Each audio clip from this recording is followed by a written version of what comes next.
Alright guys, so welcome to my butterfly twist tutorial. I'm going to cover this in a couple different sections. First section is going to be going over the prerequisites and how they apply to the butterfly twist. Then we're going to go over each body part and how to properly use that to make your butterfly twist perfect. Now, the prerequisites: butterfly kick and backside 900 spin. Butterfly kick is pretty obvious. I mean, it's in the name butterfly twist. Butterfly kick is the absolute base. It's your setup. It's how you generate lift and power to actually go into your butterfly twist. So that's number one. Number two, backside 900 spin. Might not seem like an obvious one, but here's my thought process. Number one, anyone can literally just stand still, jump up and do a 360. I'm pretty sure if you ask your three-year-old little brother, he can do that. It's easy to do this. Notice I didn't even use my arms. But keeping your balance and doing a good spin while doing a whole and a half, that takes more control and more skill, and it requires the use of your arms, which you're going to need into your butterfly twist, excuse me. So for instance, watch, again, if I go just here, that's super easy. However, if I go here, I have to use my arms and I have to keep my balance, use spotting, all of that stuff. So it's a good thing to build all of that knowledge and spotting, spinning, all of that you're going to need to actually go into your butterfly twist. Alright, so first thing, your head. What should you be doing with your head, your eyes, all of that? Alright, so as many of my students, people who've learned tricking from me before, will tell you, I always emphasize spotting super hard, because spotting tells you a couple different things. Number one, tells you where you are in the air. If you can't spot and you don't know how to spot, you don't know where you are, then you don't know if you're going to be able to land something, or if you can't land it, how to land it safely. So spotting is very key for that. Number two, it tells you how many spins you've done. So I know that once I've spot once and then twice, I've done a 360 spin. So right now you're going to get a few slides, and I'm going to show you what I mean by this. I'm going to give you a slow-mo of my butterfly twist, and I'm going to point out exactly where I'm looking in that butterfly twist.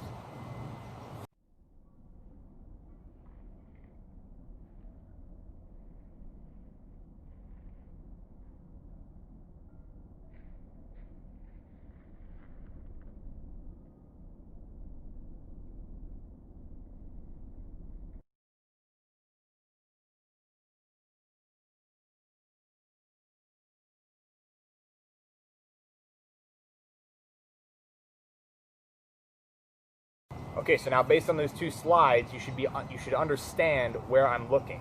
When I go for a butterfly twist, there's two spots. When I start off, I lift, I'm spotting here, looking down at the ground as I generate my lift.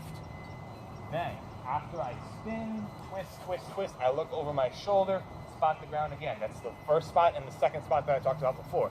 That tells me, number one, like I said before, where the ground is, where I need to land. Number two, it tells me how many spins I've done. I've done a full 360, that's one spin. That means I've completed my butterfly twist and I'm ready to land.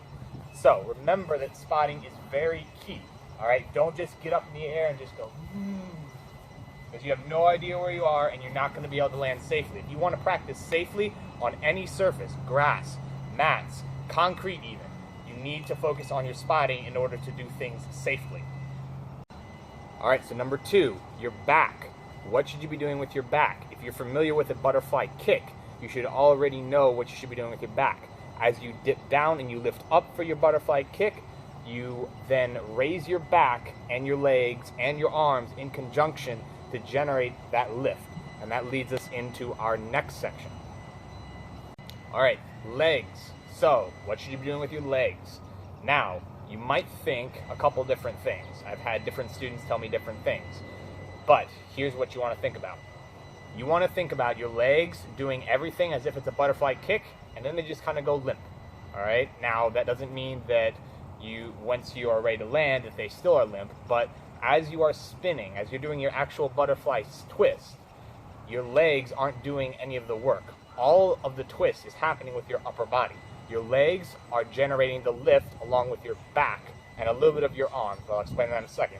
But primarily your back combined with your legs are doing the lift, but that's all they're doing. Your legs are not helping to twist. They may wrap a little bit, but that's because they've just gone limp. Let your arms do the work. And that leads us into our next section. All right, arms. Now, like I said earlier, your arms are lifting with your back and your legs. So for instance, like I said before, your arms lifting with your back and your legs here. Now, if you watch my butterfly twist in slow motion, which you already should have because it's at the beginning of the video, you should realize that I'm not using my arms as much when I'm doing a butterfly twist because I'm using them more focused on the twisting motion. And if you did your backside 900 spin, you practice that, you should already understand how that twist is going to work. And I'm going to put that slow-mo here again so that you can pay attention specifically to what the arms are doing.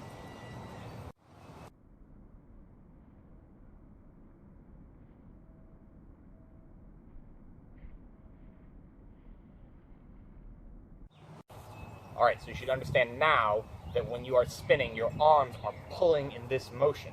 Now, for people who have never done twisting before in tricking, I'll give you a brief explanation and tell you, like, the basics behind it. One easy way that you can do this is put your knuckles together, like this, got my elbows up, and I'm just pulling to the side. I'm, like, elbowing behind me all the way across here. Or I'm elbowing and punching across. That's the easiest way to do this. Alright, but again, if you've already practiced your prerequisites, your backside 900 spin, you should already have a basic understanding of how to use your arms to spin. And as you're practicing, remember, it's all arms, it's not legs. So don't practice using your legs, practice using your arms. Even if it's just a 360 spin, you need to focus and get your mind focused on using just your arms for that spin instead of your legs. Alright, so now it's time to put everything together. Now I want you also to understand something else. I just broke this trick down into its base molecules. I told you every detail that you need to do with every part of your body as you're going through this twist. Here's what you should do. Remember, you are going to crash a lot. I crashed more times than I can count trying to learn this trick back before I had it down consistently. So here's what you need to do. Get a crash mat out or practice on a surface that you're comfortable with just falling around on. Alright, that's completely up to you. I'm not going to tell you what to do, but I'm just going to tell you what I've done for me that works for me. I put a crash mat out, and then I just start ripping it onto the crash mat. Now, I gave you 4 sections. Head, back, legs, and arms. What you want to do when you have your crash mat out is you want to take one step at a time, one of those 4 sections, and just focus solely on that section until it becomes habit. Again, remember, you're going to crash a lot, but that's okay. What you need to do is you need to focus on making it muscle memory. If you are consciously thinking about it, think about this. If I give you 4 math problems all at once and I tell you to figure them all out, all at the same time, are you going to be able to do it? No, you're not. So, when you're practicing, pick one of those 4 sections, focus on that, drill it maybe 20 times until it becomes muscle memory. And here's the way it becomes muscle memory. You do it consciously until you are doing it unconsciously. You just keep practicing it. For instance, if it's my eyes, if it's focusing on my spotting, I do it so many times consciously thinking about just that one thing until it becomes something that just happens naturally because of the muscle memory of doing it over and over and over and over. Then you move on to the next section until you're through all 4 sections. And then you just keep drilling and optimizing all 4 of those sections until you land it. Now, I cannot guarantee that you're going to land it soon. I can't guarantee you're going to land it in a year. I can't guarantee that you're going to land it tomorrow. I can't guarantee any of that. It's all about how your body reacts to these sections. I'm telling you exactly how it should be done. Everyone's body chemistry is different. You may react differently to this. It may be easy for you, but the next guy, it may be impossible like it was for me when I first started. So it's all about drilling, not getting discouraged, and just continually going back and making sure that you are optimizing every part of your body to get through this butterfly twist. Alright guys, so that's really all I have for you today. Pretty much I have covered every little section that I can on butterfly twist. Like I said before, at this point it's just kind of up to you to practice all the sections that we went over, drill, and then eventually land it. Now, really quickly, I'm going to direct you to my buddy Andrew Middleton, who has done a butterfly twist variations tutorial. After you get your butterfly twist down comfortably, then you can run over to his video and learn some cool variations to vary up your tricking and make some interesting combinations. So Andrew, take it away. Thanks again. What's good, y'all? I'm Andrew Middleton. I'm a sport karate competitor, also a trigger. Been competing for about 3 years now. So yeah, just check out the video. The link should be in the description, and thanks for watching. All right, Andrew, thanks, man. Everyone, have a good day. Good luck on your B-twist. Tag me in all of your videos so that I can see what you're doing, see if you did it well when you landed it, or if you need a little bit of a reminder on some of the different tips that I went over in this video. Take care. Happy training, guys.